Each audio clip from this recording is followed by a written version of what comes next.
একদিন এক সিংহ খাবার খুঁজতে বেরিয়ে একটা কৃষকের গোয়ালঘরে ঢুকে পড়েছিল। দেখতে পেয়ে কৃষক সিংহকে তাড়াবার চেষ্টা করল না।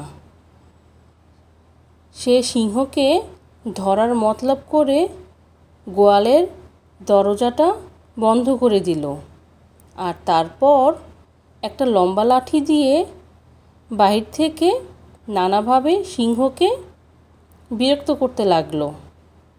সিংহ ভয় পেয়ে পালাতে গিয়ে দেখল দরজাটা বন্ধ।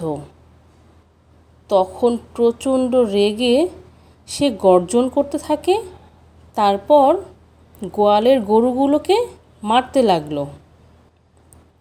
গরুগুলোকে মরতে দেখে কৃষক বুঝতে পারল সে কাজটা একদমই ভালো করেনি।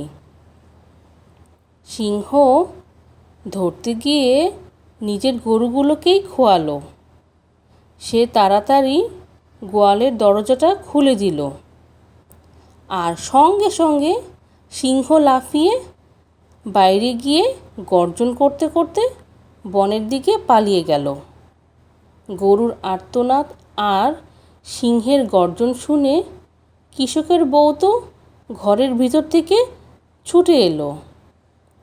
এসে সে দেখল কৃষক মৃত রক্তাক্ত গরুগুলোর পাশে গালে হাত দিয়ে দাঁড়িয়ে আছে। বউকে দেখে কৃষক হাই হাই করে উঠল। সে কাতর স্বরে বলল, বউ, আমাদের সর্বনাশ হয়ে গেল। গোয়ালের একটা গরু আর বেঁচে নেই। কৃষকের বউ জিজ্ঞাসা করল, এমন সর্বনাশ হলো কি করে? আমি যে সিংহের গর্জন শুনতে পেলাম। কৃষক তখন তার সিংহ ধরার মতলবটা সব খুলে বলল।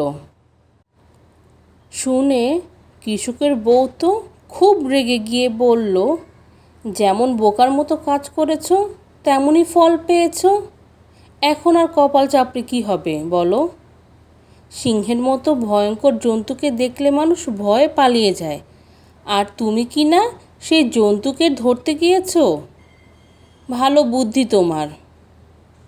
গল্পের নীতি কথা, যেখানে ক্ষতির সম্ভাবনা সেখান থেকে দূরে সরা থাকাই ভালো।